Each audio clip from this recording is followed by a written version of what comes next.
첫 번째는 이제 지금 현재 우리 사회가 어떻게 전환기를 맞고 있는지, 왜 여기에서 이제 다들 이렇게 뭐 전환이나 뭐 이런 것들 고민하는지, 뭐 이런 걸 잠깐 돌아보고, 그 다음에 이제 저출생이 지금 막 그 23년 연말부터 지금 연초까지 난리가 아닙니다.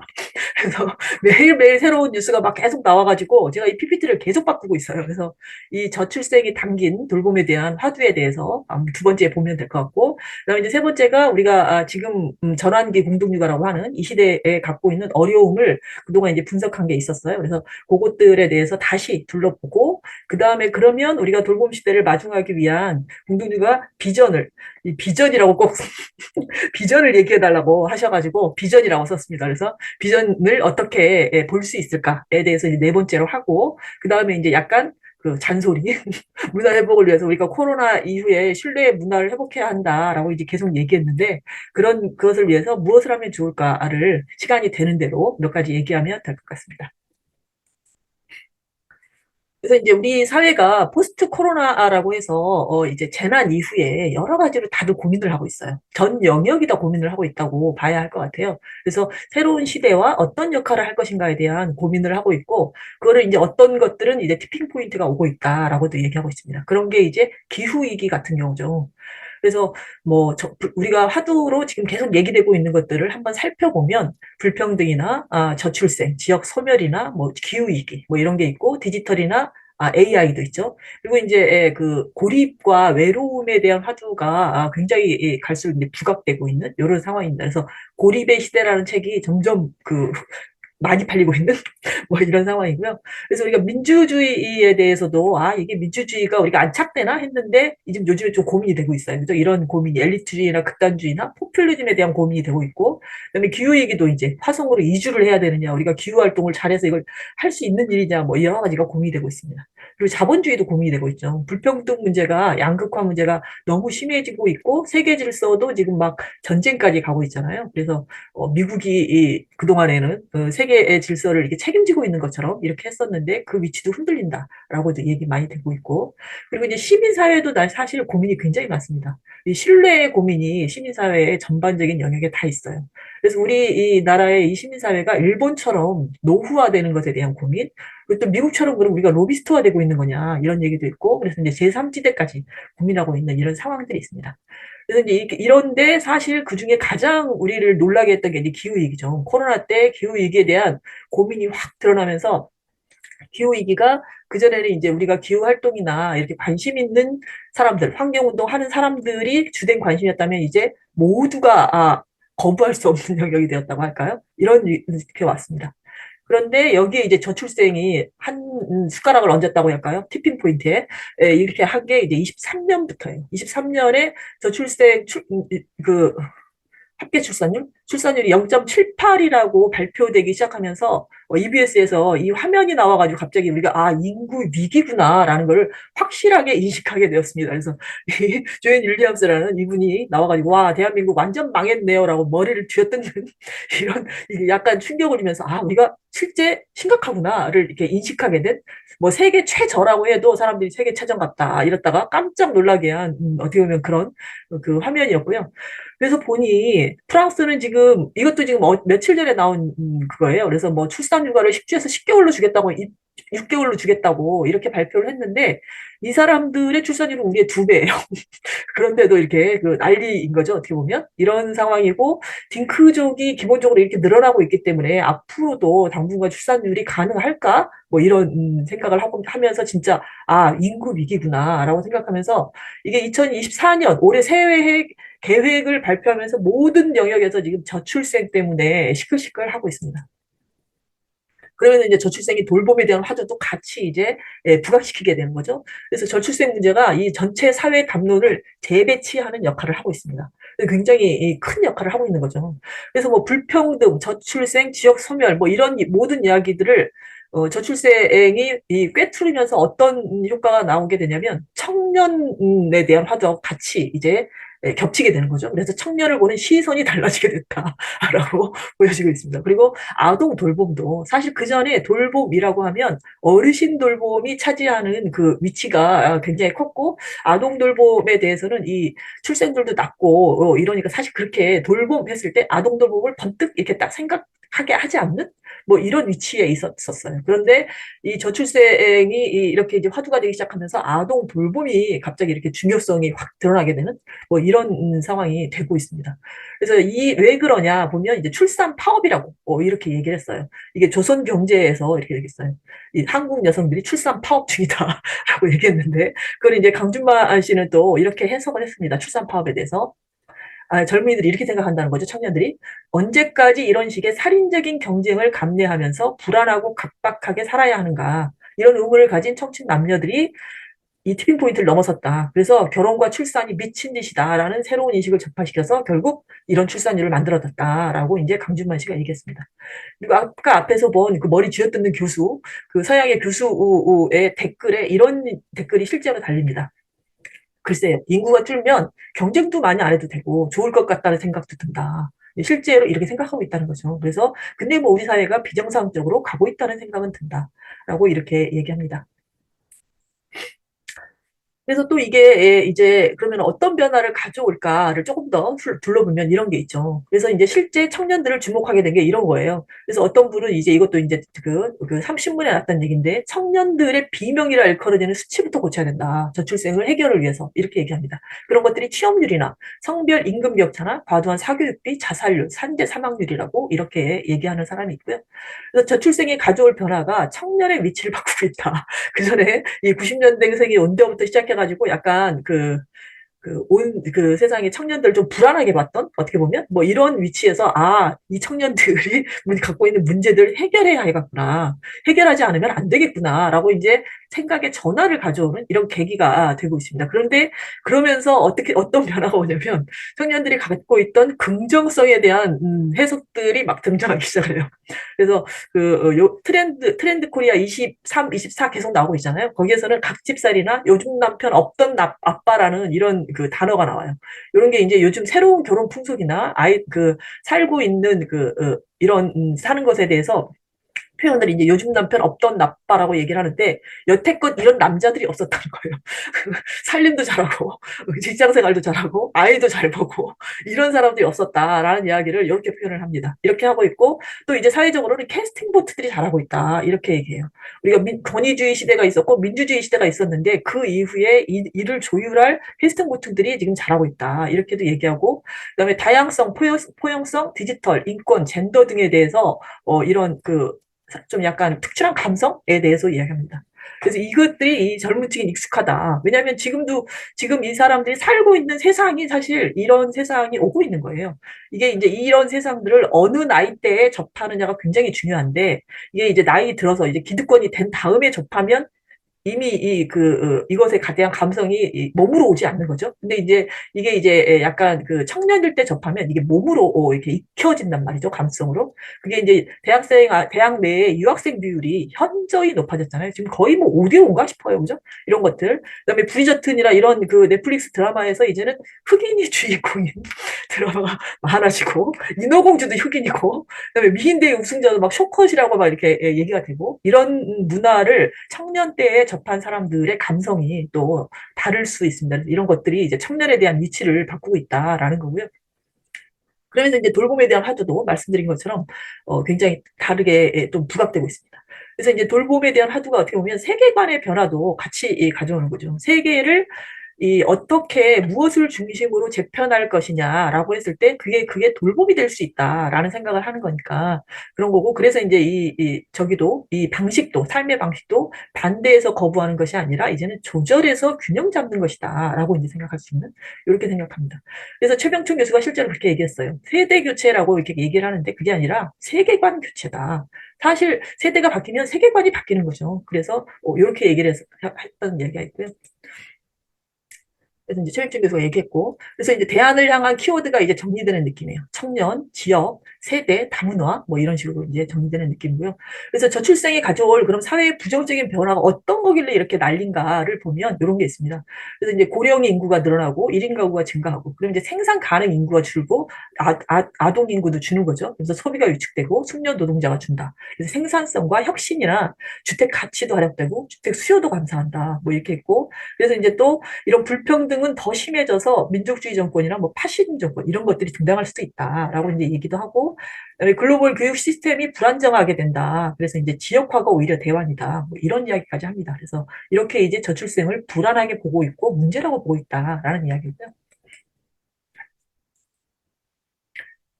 그래서 이제 저출생의 원인을 뭐로 보느냐라고 하면 이제 앞에 말한 청년들이 갖고 있던 그런 문제, 불평등과 부동산과 고립육아와 사교육, 세대, 여성 뭐 이런 문제로 이렇게 좁힐 수 있습니다. 저출생과 관련된 키워드인 거죠. 그래서 이런 이제 정책들이 나오기 시작해요. 이제 뭐 집값에 이자를 낮춰줍니다. 그죠? 주택 저리 이자 이게 여기저기 나옵니다. 지금 그래가지고 이 결혼을 하면 이제 집도 쉽게 구할 수 있도록 부동산이 문제라는 게 딱 얘기가 되니까 이런 게 있고요. 대학 입시, 사법세에서는 추첨으로 대학 가는 것이 상상일까라고 해서 시리즈를 운영하고 있습니다. 이게 뭐 몇 년 전만 해도 상상을 할 수 없었던 일인데, 오, 될라나? 싶은 생각이 들죠. 대학들이 앞으로 많이 문을 닫을 거기 때문에. 뭐 이런 것들. 실제로 무전공을 지금 실시하고 있잖아요. 그죠? 그런 것도 있고. 그다음에 이제 청년 수당을 주기 시작해요. 경기도도 청년 수당을 줬었는데, 이제는 좀 많이 줘요. 전북형 청년 수당은 360만 원을 준다. 일하는 청년을 위해서. 뭐 이렇게 얘기도 나오고 있고. 등록금도 이제 반값 등록금. 이게 다 지역에서 일어나는 일들이에요. 지역에서 지역 예산으로 이제 그 저출생과 지역 소멸을 함께 방지하기 위해서 이런 이야기를 하고 있습니다. 그리고 있고, 그리고 이제 교육에서도 이제 고민들이 되고 있죠. 그래서 교육 재정은 여유가 생겼는데 이제는 학생이 없다라고.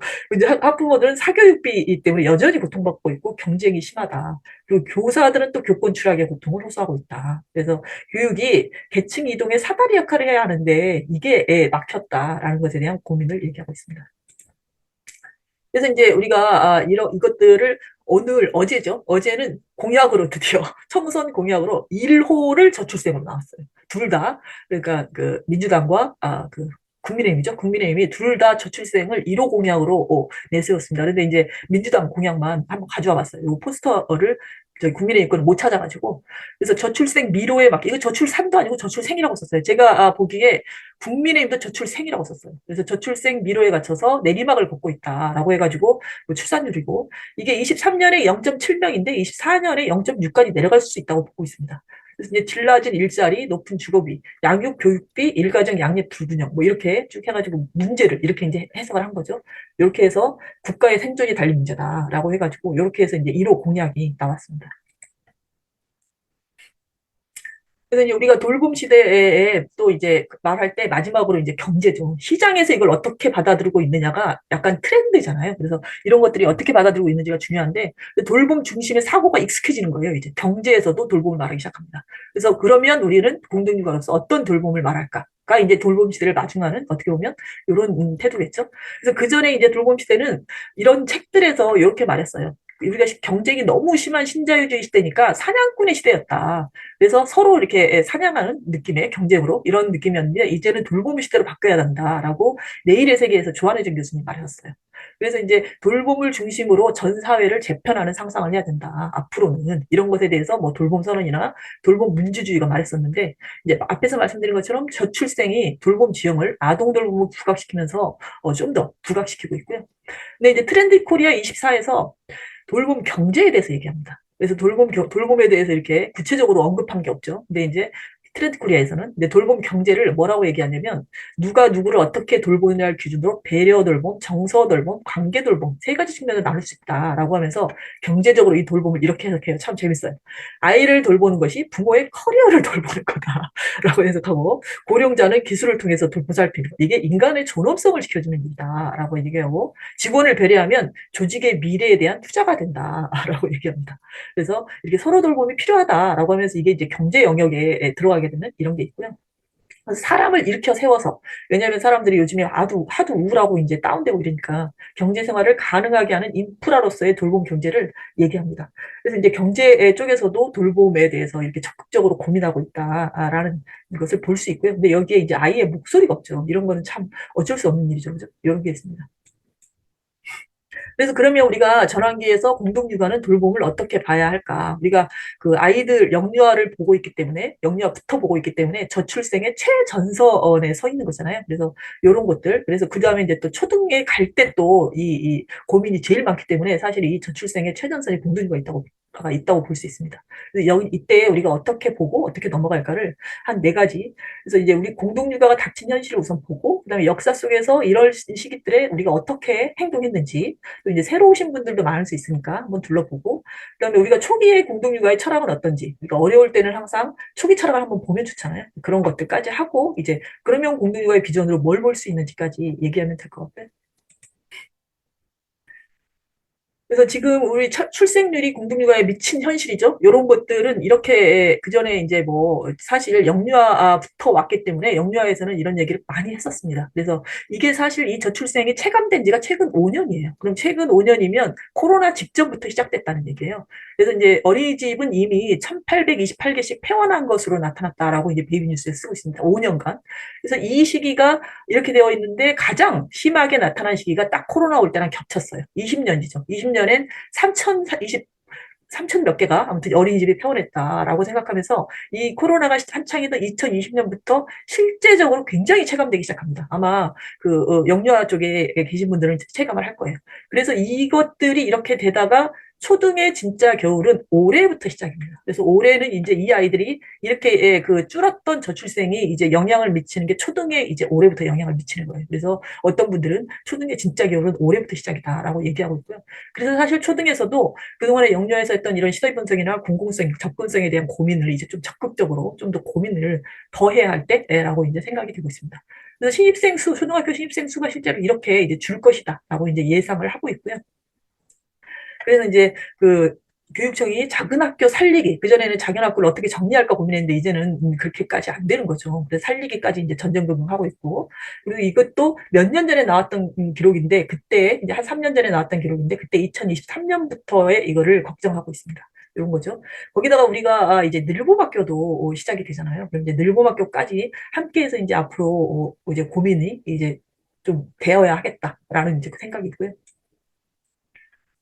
그래서 이제 그것들에 대해서 그동안에 이제 공동육아에서 현실 분석을 해왔던 게, 이거 지워야된다는 점을 했던 것입니다. 그래서 이제 뭐 차별자 분석도 하고 새 이름 짓기도 하고 TFT도 하고 하면서 했던 정리들이고요. 그래서 지금 현재는 우리가 공동육아 역사를 보면 그 가장 어려웠던 시기, 가장 어려웠던 유형이 있었죠. 유형들이 이제 돌아가면서 있는데 지금은 공동육아의 원형인 조합형이 가장 어려움을 겪고 있습니다. 그래서 조합형을 중심으로 해서 이런 것들을 좀 분석을 했었고 공동육아가 닥친 어려움을, 그래서 처한 어려움을 세 가지로 이제 얘기를 했었죠. 첫째가 이제 앞에서 말씀드린 아동수가 국감하는 것, 이제는 저출생 인구 위기로까지 되는 이 저출생이 언제까지 갈 것이냐에 대해서 통계로는 2030년까지 간다고 얘기하고 있습니다. 그럼 지금 24년이니까 아직도 6년이나 남았어요.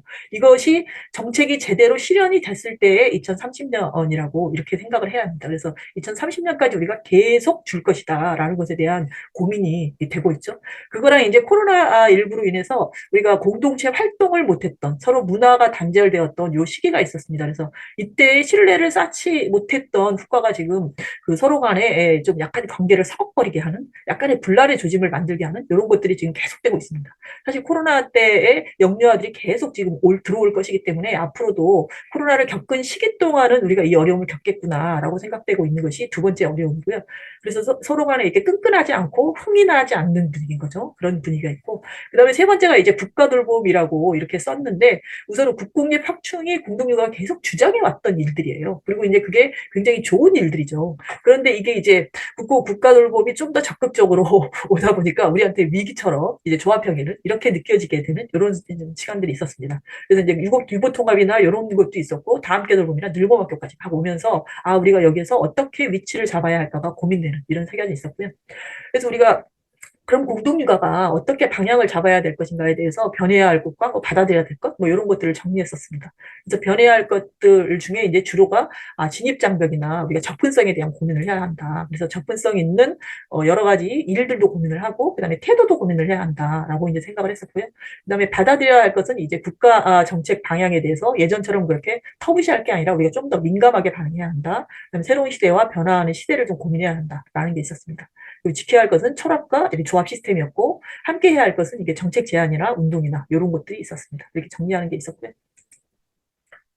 그래서 이제 이것들을 그전에 그럼 우리가 어떻게 했었지를 보면 좀 이제 이렇게 하는 거구나라고 이제 또 깨닫게 되는 면이 있죠. 그래서 역사를 둘러보면 78년도에 이제 산업화 이때부터 시작되었다라고 하는데 이때는 이제 조합형이나 뭐 이렇게 우리 기관이나 이런 게 있었던 곳은 아니죠. 그러다가 기관이 생겼다가 또 이제 없어졌던 이런 기간도 있었고 그러다가 이제 94년에 처음 이제 우리 어린이집이 개원을 하면서 모델 만들기가 시작됩니다. 이때 이제 민주화 시기라고 얘기를 하고 영유아 보육법이 91년에 제정되니까 그다음에 민간 어린이집 막 확대되는 시기에 맞춰서 우리도 이제 어떻게 보면 어린이집을 만들었던 이런 게 있어요. 그래서 이제 모델 만들기 시작했다라고 이제 해석을 하고 그다음에 2004년에 이제 신자유주의가 시작되면서 영유아 보육법이 개정될 때 이때 이제 보육 공공성이나 이런 게 확대될 때 우리도 법제화가 들어가죠. 그래서 어린이집이 이때 부모 협동 어린이집으로 시작해서 법제화를 했고 그 이후 이제 협동 어린이집으로 또 바꿨죠. 그래서 이렇게 되는 과정이 있었습니다. 2000년대였고 그다음에 2012년도에 우리가 다 협동조합 어린이집이라고 생각했는데 갑자기 협동조합 기본법이 돼서 협동조합을 이라는 말을 못 쓴다라고 하니까 또 이제 누리과정이 막 생긴다고 하니까 여러 가지 고민이 있었어요. 그래서 이때 이제 그 협동조합을 적극적으로 권장하는 이런 게 또 있었고요. 그다음에 이제 누리과정을 우리가 이제 받아들이게 되는 이런 이제 누리과정을 어떻게 해석할 것이냐 공동육아에서 해서 그때도 굉장히 또 어떻게 보면 위기라고 생각하고 힘들었죠. 근데 아무튼 그렇게 받아들이는 과정이 있었습니다.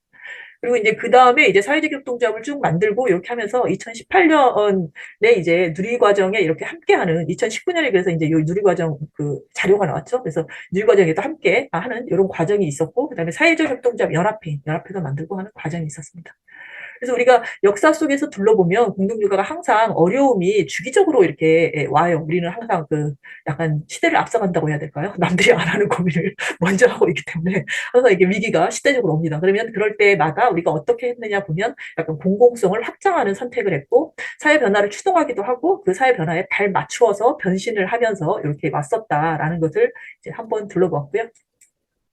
그래서 이제 공동육아 때 초기에 그러면 철학이 뭐였지? 다시 둘러보면 신기하게 지금도 똑같이 적용되는 철학입니다. 그래서 이렇게 보면 이 조영 이사장님이 1대 이사장님이세요. 아까 앞에 이사장님들이 모여가지고 이제 해송 공동육아상을 어쩌고 하셨는데 그 1대 이사장님이 조형 이사장님이십니다. 그분이 했던 말이 지금 우리 시기하고 어쩜 이렇게 똑같이 들어갔는지 보면 놀라울 따름이에요. 육아가 여성에게나 그 누구에게나 억압이 되지 않고 이렇게 하는 게 목적이었다는 거죠. 그래서 여럿이 힘을 합해서 즐겁게 참여하는 일이 되고 아이들이 팔에 박혀 찍혀 나오고 이런 복제물이 되지 않고 자유롭고 행복하게 자라나며 어른들과 함께하는 세상을 살리는 새로운 문화를 만들어 나가는 곳이었으면 좋겠다라고 이제 얘기를 했고 그다음에 공동육아가 사회적 육아라고 해석하면서 이렇게 얘기를 합니다. 육아를 개별 가정의 책임의 영역에서 국가와 사회의 책임의 영역으로 전환해야 한다. 사회적 육아는 공동체 형성과 공보육제도 확립의 기반으로 실현될 수 있다. 라고 하면서 이제 얘기하는 게, 이 밑에 것도 너무 지금 현실하고 해서 별로 이렇게 떨어지지가 않아요. 아동과 육아를 이윤의 도구로 삼아서는 안 된다. 보육 서비스는 계층이나 지역에 상관없이 이를 필요로 하는 부모를 가진 모든 아동들에게 제공되어야 한다. 그다음에 부모의 자발적인 의지가 없더라도 부모의 무능력이나 학대, 객관적으로 필요성이 인정되는 아동들에 대해서도 보육 서비스가 제공되어야 한다. 보육 서비스 내용은 모든 아동의 기본적인 권리를 보호하고 존중하도록 조건을 갖춰야 한다. 이런 원칙들이 부수되고 있는지 사회가 지속적으로 감시하고 지도할 수 있어야 한다. 라고 얘기를 했었습니다. 그래서 지금도 통용되는 철학이다라는 생각이 들어서 그렇다면 우리가 오히려 지금은 거꾸로 초심을 잘 지키고 있는지 잘 하고 있는지를 오히려 점검해야 되는 거 아닌가라는 생각이 들게 만들고요. 그래서 그러면 정부의 방향하고 아까 말한 것처럼 국가 돌봄이라고 하는데 어떤 차이가 있는 거냐, 어떤 건 비슷하고 이런 걸 이제 분석하면 이렇게 이제 정리가 될 것 같습니다. 아동 돌봄의 정책의 방향이 국가 정책도 다 보편성과 공공성을 강화하는 방향으로 갑니다. 그런데 이제 정책의 목적이 달라서 약간 이제 결이 달라지는 부분이 있습니다. 그래서 목적이 이제 정부에서는 지금도 계속 이렇게 여성 일 가정 양립, 저출생 대책, 인재 양성 이 세 가지가 굉장히 중요해요. 정부에서는. 그런데 이제 공동육아의 입장에서는 우리는 당사자성, 3주체의 당사자성 실현을 중요하게 생각합니다. 그래서 권리서를 주체별로 만들잖아요. 참여라는 키워드로 계속 이야기를 합니다. 이제 보편성의 방향은 예전에는 이제 취약한 곳에 돌봄이 필요하다라고 해가지고 저소득층 돌봄부터 시작하는 이런 선별 돌봄이라고 하죠.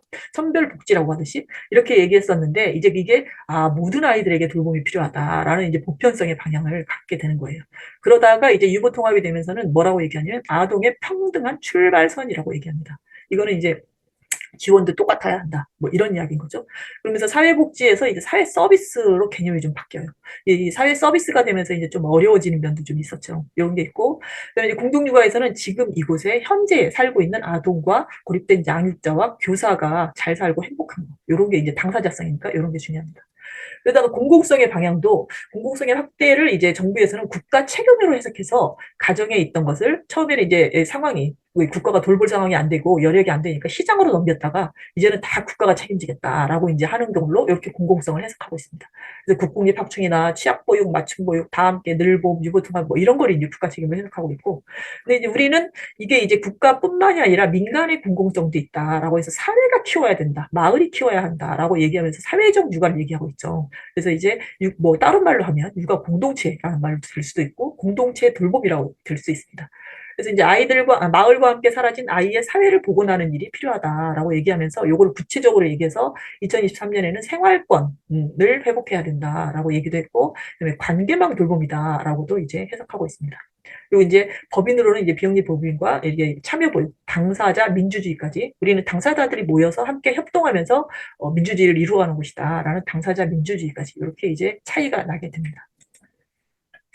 그래서 이제 좀 구체적으로 그러면은 우리가 공동육아가 돌봄 시대를 마주하려면 분석을 다시 해야 되잖아요. 그래서 그러면 지금 현재에 맺고 있는 아이들이 가장 어려운 거는 똑같은가? 뭐가 좀 달라졌나? 청년들은 뭐가 어렵지? 그럼 현대 육아의 어려움은 무엇인가? 이것을 좀 둘러볼 필요가 있습니다. 그래서 육아 주체들을 한번 둘러보는 거죠. 그러면서 이제 돌봄을 다시 한번 해석해보는 이런 과정이 필요하고요. 그래서 이제 현대 아이들이 뭐가 어려운가를 보면 이제 요즘에는 도파민 일주라고 이렇게 얘기하더라고요. 이것도 시리즈로 이렇게 하고 있는데 이제 MZ 세대 이후의 세대를 알파 세대라고 얘기하면서 그들이 잃은 것이 사회성이라고 해석을 합니다. 타인의 감정을 읽는데 서툴러서 관계를 주고받지 못한다라고 얘기해요. 이게 이제 헤드폰 세대인 거죠. 그래서 폰에 과의존하고 그것이 이제 사회성 악화를 가져가고 이게 과의존 심화로 악순환이 오고 있다라고 이렇게 해석을 하고 있습니다. 그래서 이 아이들이 굉장히 귀하게 태어났는데 태어난 이후에 사실 성장기에 태어나지 못했기 때문에 지속적인 하락을 나중에 이제 자립도 어려운 하락을 경험하는 세대란 말이죠. 그리고 지구가 지금 이미 멸종을 얘기하고 있기 때문에 멸종시대 아이들이라고도 얘기하고 고립된 시대이기 때문에 좁아진 가족 안에서 이제 혼자인 그 아동이 많기 때문에 주양업자하고 고립되어서 그 영유아기를 보내기 시작하는 이런 아이들입니다. 그 다음에 이제 그래서 아이들이 목소리가 없어졌죠. 예전에 우리는 놀이권에 대해서 얘기했는데 요즘에는 이제 다른 곳에서도 같이 참여권을 얘기하고 있습니다. 그래서 아이들의 목소리를 어떻게 담을까에 대해서 참여권과 그다음에 생활반경 관계망을 합한 생활권에 대해서도 우리가 이제 얘기하고 있죠. 없어진 목소리에 대한 고민도 있고, 그래서 이제 아이들에게 실제 이렇게 사회성이 어려워진 아이들에게 관계망을 이렇게 안심망이기도 하고 사회 자본이기도 한 이 관계망을 어떻게 잘 만들어줘서 이게 마을 만들기까지 갈 수 있을까? 이런 게 이제 아이들이 갖고 있는 어려움이지 않을까 싶고요. 그다음에 이제 청년들이 갖고 있는 어려움은 요런 게 있겠죠. 아이고 또 이것도 못하네. 아이고 죄송합니다. 청년들이 갖고 있는 어려움이 이 세월호 사건과 이태원 강남역 살인 사건으로 이렇게 대표적으로 얘기된다고 해요. 이 사건을 겪은 세대다라고 이렇게 얘기를 하더라고요. 그래서 뭐 그 청년기 때나 청소년기 때 어떤 사건을 겪었느냐가 지금 앞으로 살아갈 그 사회의 인식 이런 것에 굉장히 큰 영향을 미치는데 이 세월호나 이태원이나 강남역 살인 사건을 겪었던 세대란 말이죠. 그리고 이제 외로움, 은둔, 뭐 고립, 자살, 자해 이런 것들과 조금 익숙한 뭐 이런 세대입니다. 그래서 이제 그런데 이제 앞에서 말씀드렸던 것처럼 인권 감수성이나 세대 감수성이나 디지털, 글로벌, 다양성 이런 것에 대해서는 좀 감성이 좀 뛰어나요. 그런데 사회 시스템이 못 따라가요. 그래서 이걸 굉장히 버거워하는 이런 세대고, 그래서 이제 20대 여성의 자살률이 굉장히 높아서 또 이것도 한번 이제 좀 시끄러웠던 적이 있습니다. 이걸 조용한 학살이라고 이렇게 얘기하게 됐어요. 왜냐하면 강남역 살인 사건의 세대이기도 하기 때문에 이제 굉장히 좀 주목을 받았었습니다. 이게 2019년 사망원인 통계에서 2018년 대비 19년에 여성 자살률이 25%나 증가해서 이게 원인을 봤더니 돌봄 위험과 가족 위험이라고 이렇게 얘기했던 거예요. 그래서 삶을 유지하는 데 필요한 비용을 감당하면서 혼자 계속 살아갈 수 있을지가 불안한 마음. 왜냐하면 청년 여성들이 이제는 혼자 살고 싶은 거예요. 그러니까 이게 예전에는 결혼을 많이 해결을 하기도 하고 결혼을 해야 한다고 생각했기 때문에 이런 고민을 안 했는데 이게 본인의 그 미래 삶을 우울하게 만드는 가장 큰 영향이 되는 거죠. 그래서 증발하고 싶은 여자들이란 이런 제목으로 시사인에서 이런 책이 썼었습니다. 그래가지고 이런 게 있었고요. 근데 반면 또 이런 또 발랄한 이런 것도 있습니다. 이것도 오늘 뉴스에 나온 거예요. 제주 A고에서 특별한 졸업시켜가지고 교장 참석을 거부합니다라고 해서 교장 교감을 오지 못하게 하는 그리고 졸업식을 본인들끼리 치르는 이런 상황이 있었습니다. 왜? 이 불법 촬영을 은폐했다고 생각한 거예요. 이 피해 교사들한테 2차 가해를 했다고 생각하고 뭐 이랬기 때문에 본인들이 이렇게 하는 또 이런 발랄한 상황도 있었습니다. 그다음에 이제 육아의 어려움도 있어요. 그럼 이렇게 육아가 얼마나 어렵길래 청년들이 이렇게 기피하는가에 대해서는 육아의 특징이 현대 육아의 특징은 고립 육아와 배제다 이렇게 생각이 듭니다. 왜냐하면 노키즈전도 있고 육아도 이제 고립 육아가 아니라 각자도생 육아라고 하잖아요. 그래서 보조 양육자 없이 조부모 없이 육아가 가능한 일이라고 생각하고 있지를 않습니다. 워낙 너무 혼자 키우니까 옛날보다 이런 잃고 그다음에 그래서 이제 비용적으로나 심리학적으로나 좀 약간 심각해진 고립에 대해서 이제 고민을 해야 되는 거죠. 그래서 구체적으로 아이는 또 비용이다라고 생각합니다. 그래서 경제적으로도 여자력이 안 된다라고 구체적으로 생각하고 있고요. 그런데 사실 양육의 시기가 변함없이 약간 세계관이 변화하는 시기예요. 그래서 우리도 이제 양육자들이 와가지고 공동이가 와서 많이 변했다, 막 이렇게 하고 성장했다, 뭐 이렇게 얘기하는데 실제적으로 이 시기의 특징이 좀 그렇기도 합니다. 왜냐하면 아이로 인해서 선택을 많이 하는데 본인의 본성과 약간 다른 선택을 하게 되는 경우가 많단 말이죠. 그래서 이렇게 가치관의 변화가 전 영역에 걸쳐서 나올 수 있는 이런 시기이기도 합니다. 그래서 이제 출산의 배신이라는 책을 쓴 사람도 이렇게 얘기를 해요. 진화생물학적인 측면에서 임신, 출산, 육아라는 과정을 통해 우리가 관계성이라는 특성을 형성한다. 이게 다시 시작된다는 거죠. 약간의 관계성이. 아이하고 관계성, 사람들하고 관계성, 이런 것들이라고 이렇게 얘기합니다. 출산의 어려움에 대해서도 이렇게 이제 책이 나오기도 하고요. 그래서 이제 이렇게 해서 23년에 그러면 우리가 공동육아를 다양한 시선으로 해석해보자라고 해서 이런 카드 뉴스들을 내보냈었습니다. 저출생에 대한 화두, 그리고 그다음에 그 SDGs라고 이제 유엔의 그런 것들에 대해서 이제 한번 했던 거, 그다음에 선생님에 대한 거, 그다음에 이제 참여권에 대한 거, 어, 양육자를 어떻게 해석할 것인가, 이런 이런 것들이 있었고요. 그 다음에 이제 초등 방과후에 대해서도, 그 다음에 이제 협동형 돌봄센터나 이런 데 이제 초등 방과후, 네, 마을 방과후가 궁금한지 이런 카드 뉴스를 하면서 이제 여러 가지 새로운 시선으로 이제 해석을 좀 고민했었고요. 그다음에 이제 공동육아 그런 비전을 돌봄 시대를 보면서 어떻게 볼 것이냐에 대해서 우리가 이제 고민해야 될 것이 이런 측면인 것 같아요. 이제 더 이상 육아 비용이 개인이 감당할 수 있는 시대인가? 이제는 개인이 감당할 수 없는 시대다라는 것이 이제 되는 것 같고 이제 부모 선택권이라는 말이 요즘에 많이 쓰이고 있습니다. 유보 통합할 때도 그렇고 그렇습니다. 그래서 어느 곳을 선택하더라도 무상 지원이 되어야 한다라는 것이 이제 합의되고 있다고 해야 될까요? 뭐 이렇게 되고 있습니다. 그래서 우리가 이제 방과후도 이제 이렇게 협동형 돌봄센터 법제화 추진한다라고 해서 이제 시작하고 있고 이게 지금 발의되어서 계류 중인 거죠. 계류 중입니다. 그래서 이제 어떻게든지 우리가 법제화를 만들어내야 하고 가능할 수 있다라고 이제 생각하고 있고요. 될 때까지 해야 된다라고 이제 생각하고 있는 면이 있습니다. 그다음에 유보통합도 사실 이제 원인이 처음에 생애 초기 출발선에 평등이 필요하다라는 말이 굉장히 공감대를 얻으면서 이제 좀 약간 대세가 된 유보통합이 돼야 하는구나, 되는구나라고 이제 생각되었던 면이 있습니다. 그래서 이렇게 있고요.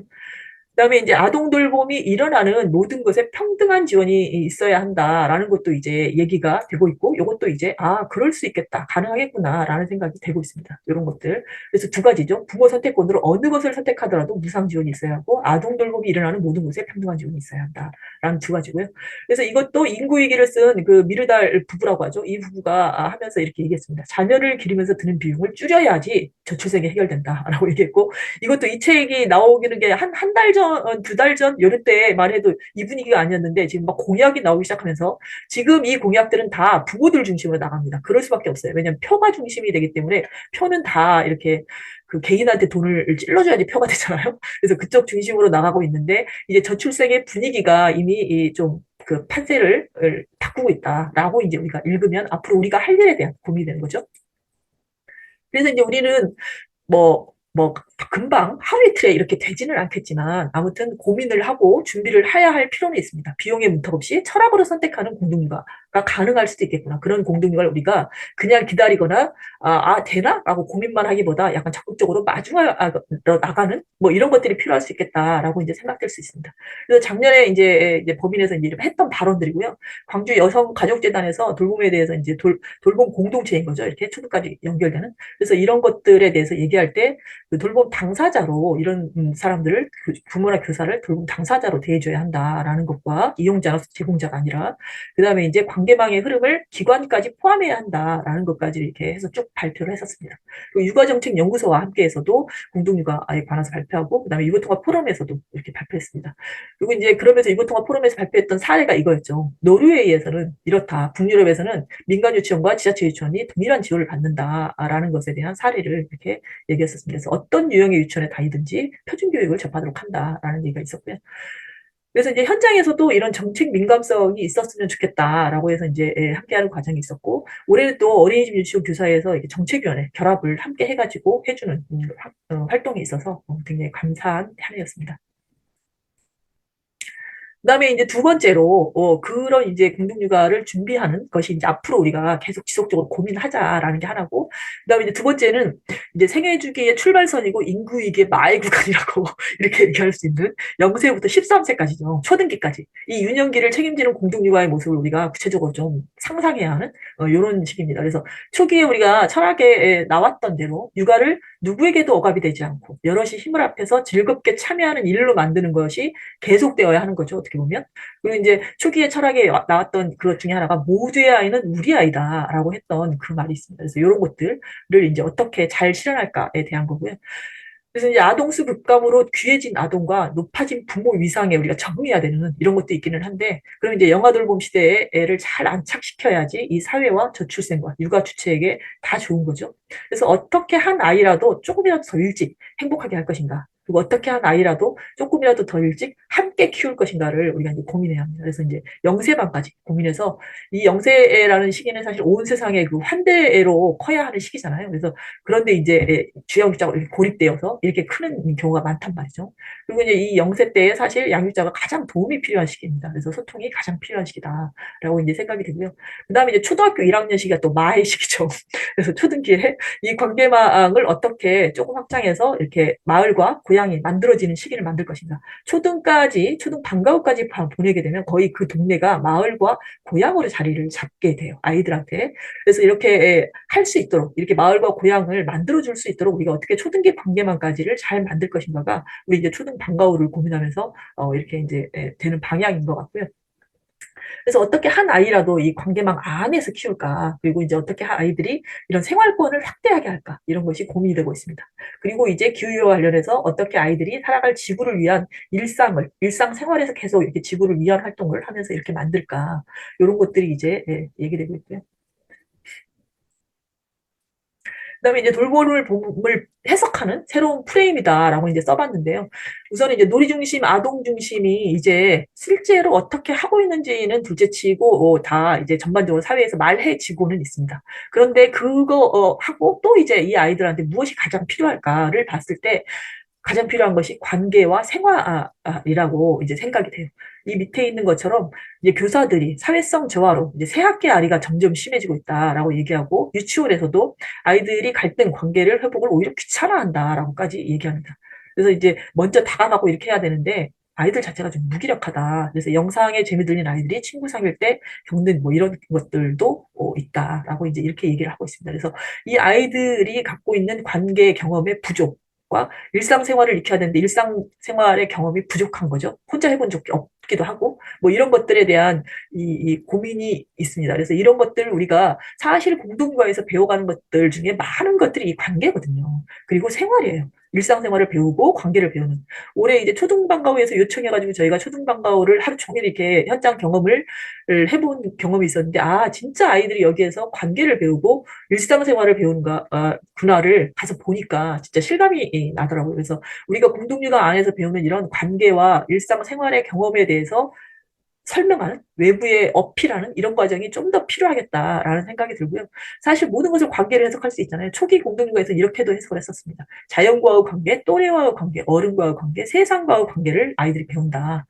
그리고 얘기하고 사실 참여도 이 참여하면서 이걸 참여를 배움으로 해석한다라면 아이들이 놀이를 배우고 스스로 배우는데 관계를 배우고 생활을 배우는 공동육아다 이렇게 해석을 할 수 있고 요게 현장에서는 아마 조금 더 구체적이고 세밀하게 아이들의 관계와 생활을 해석하는 설명력이 점점 이렇게 중요해질 거예요. 왜냐하면 양육자들이 양육자들이 이것을 구체적으로 아마 요구하게 되지 않을까 싶습니다. 이게 부족하니까. 그래서 이런 것들에 대해서 설명력이 필요하도록 아마 질문이 있지 않을까 이런 생각이 들고요. 그래서 이제 단계별로 성취를 어떻게 관계를 또 이렇게 성취하는 걸로 이렇게 해석할 것인가 이런 것도 이제 고민을 해야 되지 않을까 싶습니다. 그래서 우리가 성취를 중심으로 생각하지는 않아도 이것을 해석은 할 수 있어야 하기 때문에 고민을 해야 하지 않을까 싶고요. 그래서 이게 이제 영유아 시기와 초등 시기에 이 단계나 관계의 변화가 있을 것이기 때문에 이런 것도 이제 좀 고민을 해야 하지 않을까 싶습니다.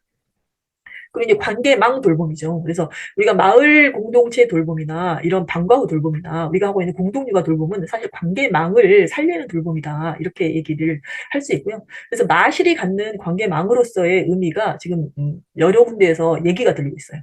요번에 그 EBS를 찍은 최대훈 기자님이죠. 그분도 이 방과 후에 가서 이 마실을 보고 깜짝 놀라서 아, 그러면 내가 아이를 낳아서 키울 수 있겠군요. 라고 이렇게 얘기를 하셨습니다. 그리고 코로나 시기에 서로 이렇게 마실을 못해서 갖고 오는 그 양육자들의 어려움에 대한 토로가 좀 있었어요. 그래서 이런 마실이 갖는 관계망으로서의 의미가 있고요. 그리고 저희가 공익활동지원센터에 활동을 할 때에도 이런 이 맞벌이라고 하죠. 맞벌이 부부가 아이를 키울 수 있으려면 어떻게 해야 할까가 공동육아가 가진 가장 장점인 것 같다라고도 이제 이야기하는 분이 있었습니다. 그래서 이런 관계망으로서요. 그래서 관계망 안에서 관계와 생활을 배우는 이런 시기. 그래서 이제 초등 시기를 위해서 말한 것처럼 넓어진 관계망이 약간 그 아이에게는 사회 자본이 되는 이런 이제 자본이란 말이 좀 그렇긴 하지만 그래도 아무튼 해석을 하자 보면 그럴 수 있죠, 그죠? 그래서 우리가 얘기하는 학연, 지연만이 꼭 이렇게 아이에게 사회 자본이 되는 것이 아니라 이런 관계망도 이렇게 될 수 있구나라고 이제 상상할 수 있는 그래서 동료들과 함께 키우는 공동육아나 가족의 확장이라고 볼 수 있는 이런 안심망 관계망이 되는 이런 것들을 이제 상상해 볼 수 있겠다라는 거고요. 그런데 이제 좀 고민이 필요한 것은 우리가 지속적으로 노력해야 될 공공성의 부분이 다양성 돌봄이죠. 뭐 취약계층, 취약계층에 대한 고려, 뭐 이런 것일 수도 있고, 그래서 다양성 돌봄에 대한 지속적인 좀 실험이 좀 필요하고 있습니다. 그래서 이제 2024년 초기에 신년사에서 이사장님이 또 이렇게 쓰셨어요. 우리 아이 함께 키우기 부모 참여 뭐 이런 것을 어떻게 쓰셨냐면 24년은 공동육아 협동자 30주년입니다. 라고 쓰셨고 그다음에 이제 부모들은 한갑을 맞이했다. 첫 세대에. 그다음에 아이들은 공동육아의 어른이 되었다. 라고 있고 이만큼 세월이 흘렀는데 그동안 공동육아가 얘기했던 현장은 확산되었고 놀이 중심 자연 친화 프로그램도 이제 사회 상식이 되었다. 그런데 고리부 시대에 부모 참여와 공감 교육의 의미에 대해서는 아직 충분히 알려지지 않았다라고 썼고 그다음에 이제 영유아기가 두뇌 성장에 꼭 필요한 다양한 생활 경험이 필요하다. 그래서 인간 관계 경험의 결핍으로 인한 문제가 심각하다라고 썼습니다. 그래서 이런 것들이 이제 공동육아를 앞으로 이렇게 외부에 얘기할 때 우리가 말해야 하는 키워드가 될 수 있겠다라는 생각이 들고요. 그다음에 다섯 번째가 이제 우리가 계속 그 사업 계획에다 들어갔던 참여권, 생활권, 기후 활동입니다. 그래서 이 세 가지가 사실 이 아이들이 모든 아이들이 세상의 모든 아이들이 살아가는데 기본적으로 지금 가장 필요하지 않을까라고 이제 해석해서 이거를 권리나 아동권의 차원에서 어떻게 해석하면 좋을까가 참여권, 생활권으로 나온 거고 그다음에 기후 활동 까지 이렇게 세 가지를 이게 기본이 되어야 한다 아이들을 위해서 이렇게 해석을 했었던 거라서 이제 사업 계획에 들어갔던 거고요. 근데 요것들이 이제 평가 지표에 들어가야 한다라고 이제 얘기하기 시작했습니다. 그래서 이 유보통합에서는 보유계 ESG라고 해서 이게 평가 체계에 이것들을 반영해야 한다라고 생각했고요. 그래서 이제 이렇게 발표를 했었고요. 그다음에 이제 새로 새 이름 짓기죠. 새 이름 짓기 과정에서도 이렇게 동종육아의 개념을 정리해서 이런 것들이 연구가 필요하다라고 이제 나왔던 것들이 있습니다. 왼쪽에 있는 건 이제 참여 사다리죠. 이 참여 사다리를 중심으로 해서 참여권 연구를 지금 이제 그 국립기관들에서 하고 있는 거죠. 그래서 다돌 네트워크에서 이제 이 참여권 연구를 지금 진행하고 계셔서 5월에 발표한다고 이렇게 얘기하셔서 이제 하실 수 있을 것 같고, 그다음 국공립연구모임에서 또 생활권 연구를 하셨었습니다. 그다음에 생태 세시 모임도 이제 저기 막 연구를 했었고, 지봉에서 또 기후활동 굉장히 열심히 하셨었죠. 그래서 이렇게 우리가 실험을 하고 있는 과정이 있고요. 요게 이제 우리가 앞으로는 모든 평가지표에, 영유아 아동까지의 평가지표에 이거를 넣어달라라고도 얘기할 수 있을 것 같습니다. 그다음에 여섯 번째 이제 사회적 육아죠. 그래서 당사자들인데 우리는 당사자 민주주의를 하는 곳이라고 이렇게 말씀드렸는데 그래서 이 당사자를 위한 시대에 맞는 이제 새로운 설명력을 잘 갖추는 것이 이제 좀 필요할 것 같습니다. 그래서 우리 기관들이 주체들이 성장하는 돌봄 기관이 되도록 그리고 이제 당사자 민주주의를 실현하는 곳이 되도록 이렇게 어떻게 노력할까에 대한 이야기고요. 그래서 왜냐하면 이제 양육자들이 코로나 전하고 좀 다르기 때문에 우리 뭐 교사들도 좀 다를 수 있죠. 그래서 그 전하고 좀 다르기 때문에 이제 서로 버겁지 않고 즐겁게 함께 할 수 있는 지점 이런 것들을 어떻게 할까라는 것이 이제 좀 고민이 되고 있고요. 코로나로 이제 교사회와 조합의 신뢰가 쌓이지 못한 양육자이기도 하고 세상에 신뢰가 없는 각자 도생 세대의 어려움을 가진 양육자이기 때문에 이분들하고 어떻게 함께 할까에 대한 고민이 되기도 하고 그래서 이제 당사자들이 현대의 어려움을 당사자성으로 어떻게 잘 해결할까. 그래서 아이의 어려움은 관계망으로, 양육자의 어려움은 이제 관계망과 좀 접근성 높은 돌봄으로 모두 다 이제 돌봄을 할 수 있도록 이런 것인데 그럼 교사의 어려움은 무엇일까라는 것에 대해서 좀 고민이 되고 있습니다. 앞에 말한 것처럼 교권 이야기가 막 요즘에 되고 있기 때문에 그러면서 이제 교사의 참여권에 대해서 고민을 하고 있는 연구자분도 계시고요. 그래서 이제 교사의 참여권도 우리가 연구를 하면서 좀 이렇게 고민을 해볼 필요가 있겠다라는 거. 그래서 이제 이 전문가 집단, 교사라는 전문가 집단은 신뢰를 무엇으로 쌓이는가 이런 것도 좀 생각을 해보면 좋고 그래서 조합의 어려움에 함께할 우리의 구조는 시스템은 괜찮은가 이런 것도 함께 고민해보면 좋을 것 같습니다. 그래서 이제 이런 당사자들의 목소리를 어떻게 긍정적인 대안으로 만들 것인가. 그래서 이게 개인에게도 좋고 사회에도 좋고 아이에게도 좋은 이런 것을 함께 이제 고민해서 만들어가는 이게 이제 공동주화의 방향성이 되지 않을까 싶고요.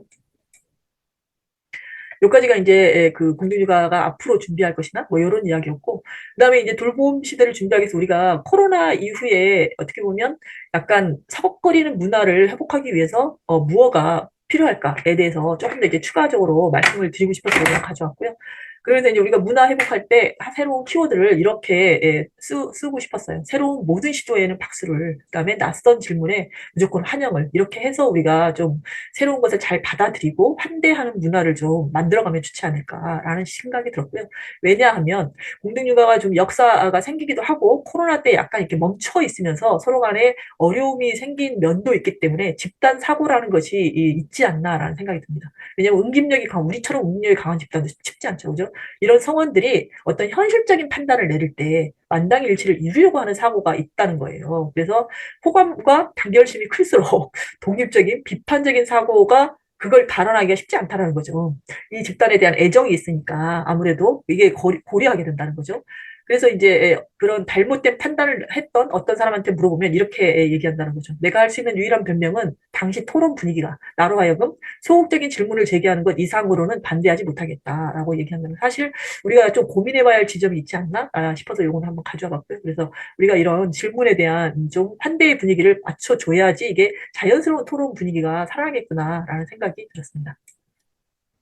우리가 항상 0.2%다라고 얘기를 하는데 퍼센테이지가 전체 그 돌봄 캐파에서 이러는데 이때 0.2%의 위기 넘는 법은 좀 색다르다라고 얘기할 수 있습니다. 주류를 무조건 따라간다고 해서 이 길을 넘어갈 수 있는 건 아니거든요.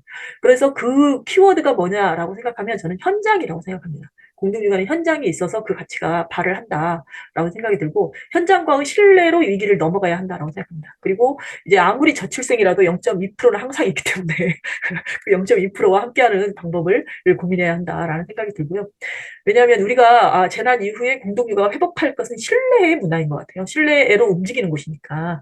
그래서 우리가 다른 단체, 외부 단체와 일을 하다 보면 우리처럼 신뢰로 강하게 움직이는 곳이 없습니다. 그래서 이렇게 현장과의 신뢰, 그래서 현장과의 신뢰를 회복하기 위해서 우리가 생각할 때 그럼 나에게 현장은 어디인가를 한번 생각해 보면 좋을 것 같습니다. 그래서 법인에게는 이제 회원 조직이 현장이겠죠. 그리고 활동가 조직도 현장일 수 있어요. 그죠? 이렇게 현장일 수 있을 것 같고 조합에게는 부모나 아이, 교사가 현장일 수 있습니다. 운영진에게는 조합원들이 현장일 테고 대표 교사에게는 교사들이 현장일 테고 교사에게는 반양육자, 뭐 학생이 현장일 것입니다. 그래서 이제 현장과 소통을 잘해서 우리가 대안을 찾아가는 곳이다라는 생각이 들고요. 이제 현장을 지원한다라는 것은 계속 얘기했던 것처럼 해석하고 의미를 부여하고 외화하는 일이다라는 것입니다. 그래서 이제 이런 것들이 이제 우리가 내가 갖고 있는 현장하고 어떻게 신뢰를 회복해가면서 앞으로 이제 공동육아를 해나갈까라는 차원에서 이제 이렇게 현장에 대한 고민을 한번 가져봤고요. 그러면 위기라는 것을 우리가 어떻게 볼 것인가에 대해서 지금 사회가 여러 가지로 지금 위험하다고도 하고 위기라고도 하는데 사실 위험이라는 것을 없애기는 쉽지 않습니다. 아무리 준비한다고 해도 왜냐하면 복병처럼 오기 때문에 위기나 위험은 일정 정도 그렇지만 파고는 관리할 수 있습니다. 이 파고를 관리하는데 어느 정도나 위기에 그 파고를 넘을 것인가 이만큼 넘을 수도 있고 약간만 파고 넘어갈 수도 있잖아요. 그죠? 이 파고를 관리하는데 사실 이 현장과 다져진 신뢰가 굉장히 큰 역할을 한다라는 생각이 듭니다. 그래서 위기 대처도 우리는 사실은 소통을 더 잘하는 것으로 것으로 해야 한다라는 생각이 들고요.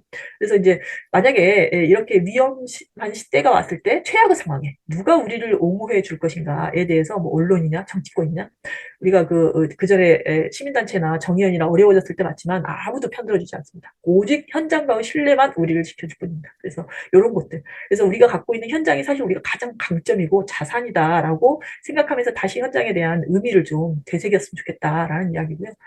특히 이제 공동육아에 대해서 밖에서 이렇게 예부에서 얘기해 주십시오, 무슨 발표해 주십시오, 뭐 이런 이야기 할 때 굉장히 주목해서 듣고자 하는 지점이 무엇일까에 대해서 이런 겁니다. 그래서 당사자들이 모여있는 곳이기 때문에 당사자의 이야기가 구체적으로 들어있고 구체적으로 들어있기만 한 게 아니라 약간 바람직하게 있는 곳이라는 생각이 있습니다. 왜냐하면 우리는 당사자끼리 협동을 해보았으니까 당사자가 교사라고 해서 부모나 양육자의 입장을 모르지 않고 그걸 조절해서 얘기할 수 있는 거예요.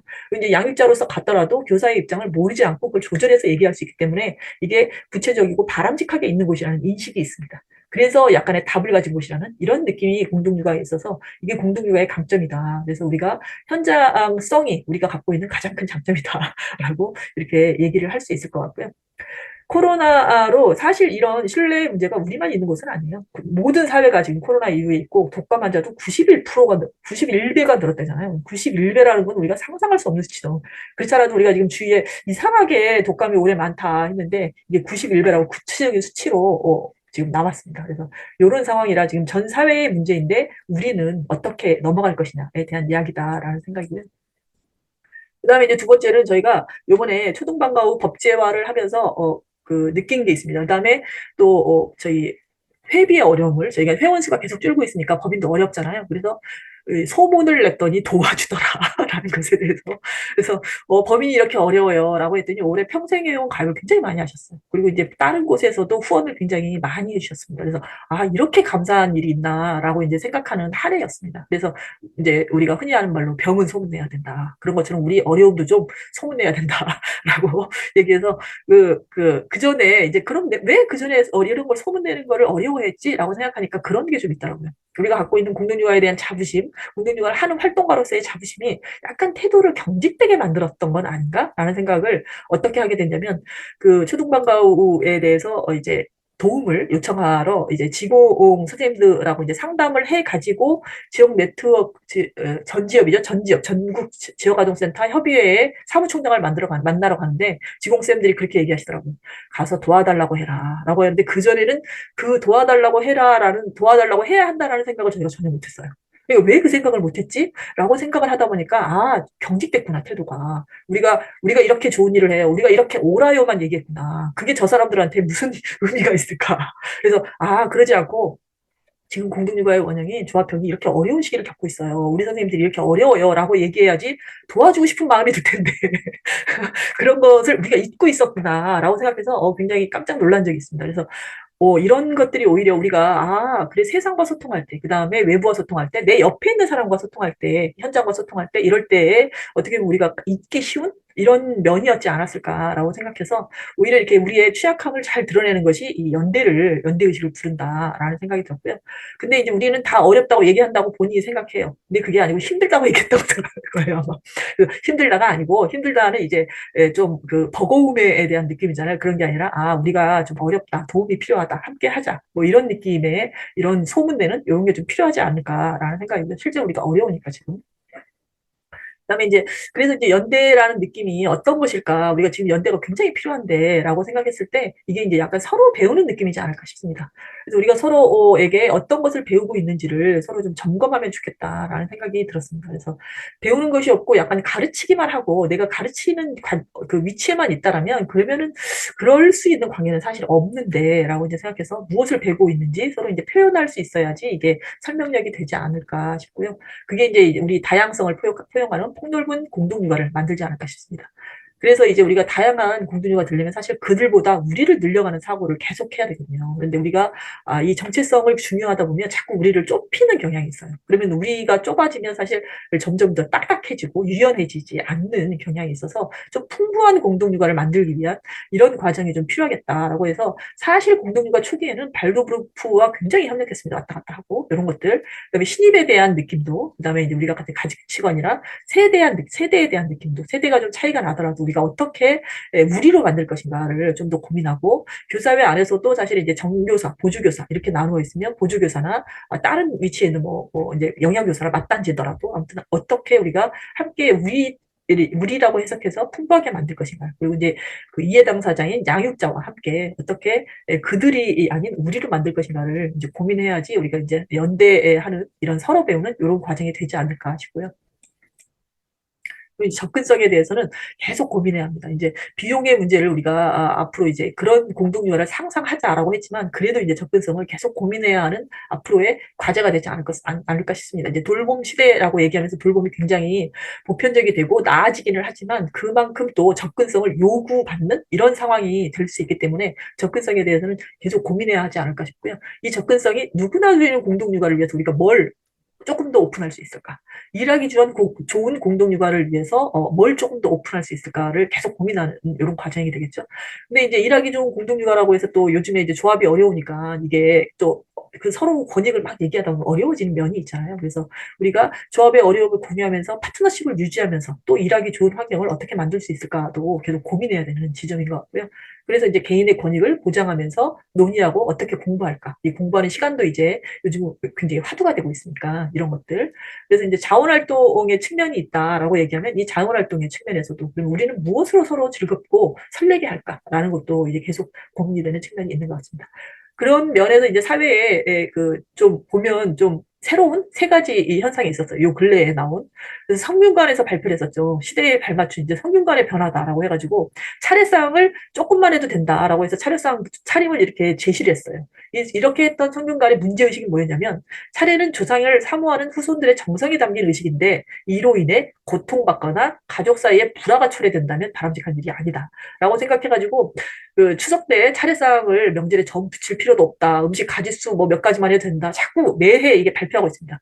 그래가지고 실제로 이것 때문에 차례를 안 지내는 집도 생기고 추석 때 놀러 가는 집도 생기고 여러 가지 변화가 있습니다. 그래서 이렇게 권위 있는 곳에서 이렇게 한번 발표하는 것이 이런 효과가 있구나라는 것을 이렇게 실감하게 된 이런 해석과 같은.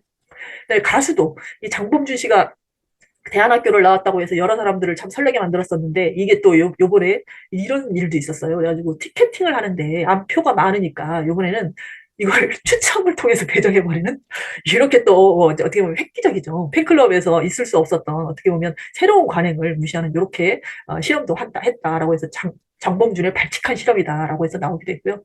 또 교황이 또 발표를 했죠. 누구든 축복하노라라고 해가지고 소수자들에 대한 성소수자들에 대한 이런 어떻게 보면 금기된 이런 게 있었는데 요것에 대해서 이제 약간 그게 이제 그 축복을 해주는 것이 교황의 권위였던 그리고 이제 교회의 권력이었던 이런 것에 대해서 이 엄기호 씨는 이렇게 썼습니다. 축복하는 자와 축복을 구하는 자의 관계를 완전히 뒤바꿔놨다.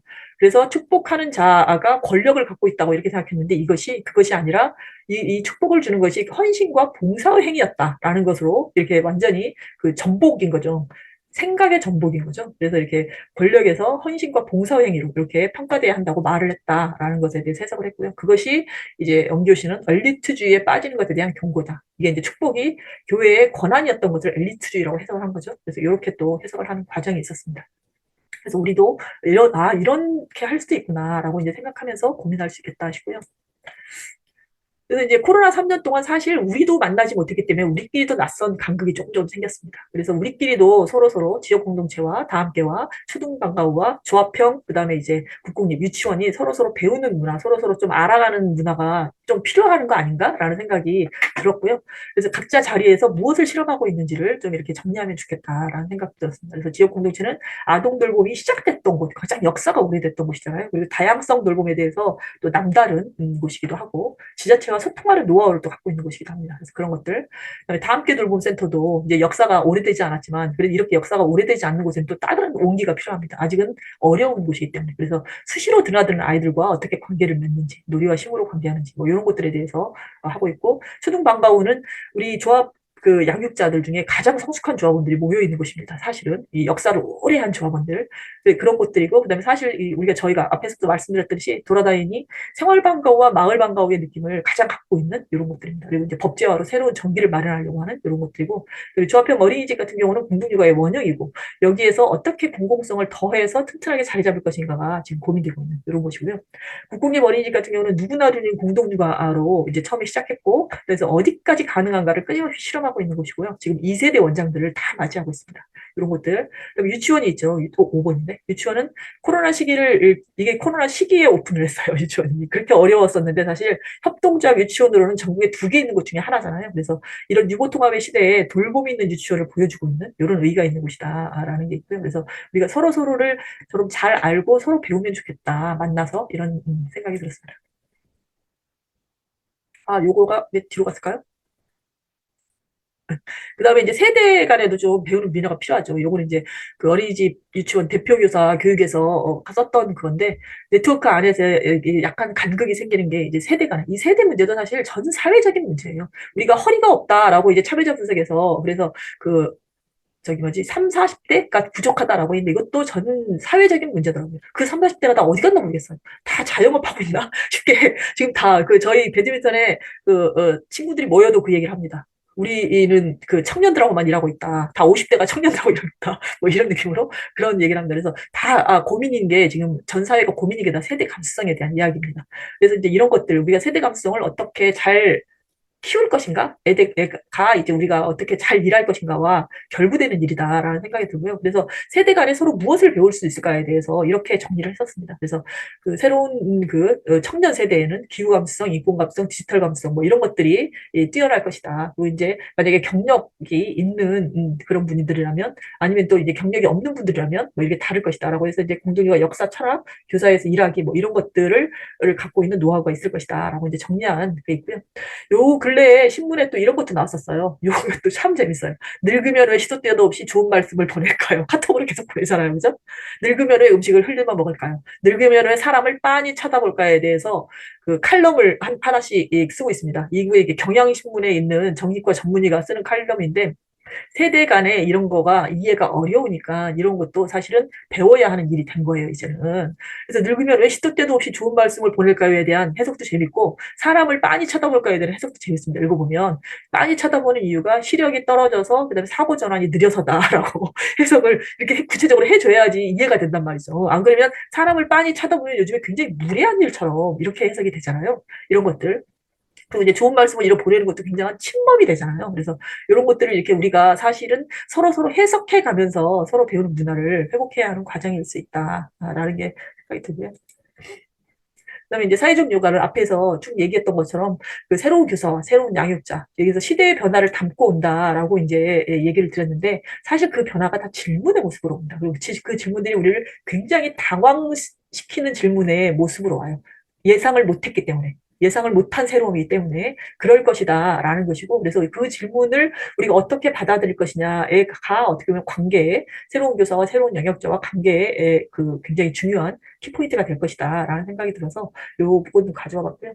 그래서 이제 밑에 요거는 그 우리가 부모 참여라고 얘기하는 그 이해담사자와 함께하는 우리가 이 사회적 육아라고도 하는 이런 것들이 노르웨이에서 이거 이제 유보통합 그 포럼에서 발표했던 내용인데 노르웨이에서는 어떻게 그 연구를 했었냐면 김인경 연구원 우리나라 그 KDI 연구원이 가서 이제 노르웨이 가서 보고 이렇게 한 건데 이런 거죠. 그 차이가 부모의 적극적인 참여를 보장했더니 보통 기관에 아이를 보내면 인지 역량은 증진되는데 사회 정서적인 역량은 저하된다. 그런데 부모의 적극적인 참여를 보장했더니 이 두 나라에서는 그게 별 차이가 없더라라는 거예요. 그래서 사회 정서적인 역량에 영향이 있다라는 거죠. 이렇게 양육자와 함께 키우는 것이 이런 연구 결과도 있었고요.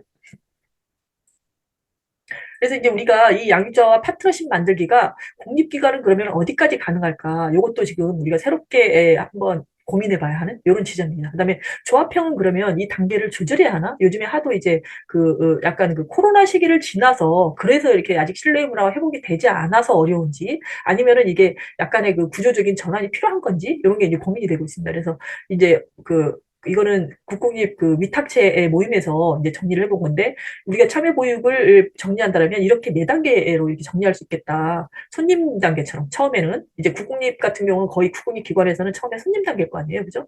그래서 손님 단계였다가 방별로 약간 자치가 생기는 단계였다가 소위를 만들면서 자치하는 단계였다가 마지막에 이제 협동하거나 운영 파트너로서 이제 관계망 안전망까지 만드는 이런 단계가 있을 수 있겠다라고 생각해서 우리가 그러면 우리 현장은 지금 어느 단계일까? 그래서 우리가 그 다음 단계가 가능할까에 대한 고민을 해보면 좋겠다라는 생각에서 이걸 가져왔고요. 이제 앞에 이사장님 말씀하신 것처럼 올해는 종교교가 협동조합 설립 30주년입니다. 그래서 이 30주년의 행사를 지금 기획하고 있는데 무엇으로 기념할까? 무엇으로 새로이 할까? 우리 현장의 모두에게 힘이 될 수 있는 행사는 어떤 것일까에 대해서 지금 고민되고 있습니다. 그래서 쌤들도 한번 고민해봐 주시고 의견도 주시고 하면 도움이 될 것 같고요. 10주년 때는 제목이 참호교육과 생태적 성장이었고요. 그다음에 20주년 때는 위기의 사회 공동체와 성장이었습니다. 그래서 이런 테마나 주제도 말씀드린 것처럼 한번 고민해봐 주시고 제안해 주시면 좋고, 그다음에 어떤 형식이면 좋을까도 한번 고민해봐 주시고 제안해 주시면 좋지 않을까 싶어서 마지막으로 가져왔고요. 오늘 제가 드릴 얘기는 끝났고 마지막으로 제가 요번에 가장 감동적으로 본 두 영화가, 그 전에 이런 비슷한 유의 영화는 더 헌트라고 아주 그 획기적인 영화가 있었는데 그 이후에 가장 문제 제기를 하는, 생각을 많이 하게 하는 이런 영화인 것 같아요. 괴물하고 티처스 라운지라는 영화가 지금 둘 다 아마 걸려 있을 거예요. 괴물이 흥행이 계속돼가지고 지금 내리지를 못하고 있는 걸로 제가 알고 있고, 티처스 라운지도 있습니다. 둘 다 아이들이 나오고 교사가 나오면서 또 이렇게 이렇게 일이 꼬이고 이렇게 오해할 수 있구나를 생각하게 만드는 이런 영화입니다. 그래서 한번 보십사 하고 마지막으로 말씀드리고 오늘 얘기를 끝낼까 합니다.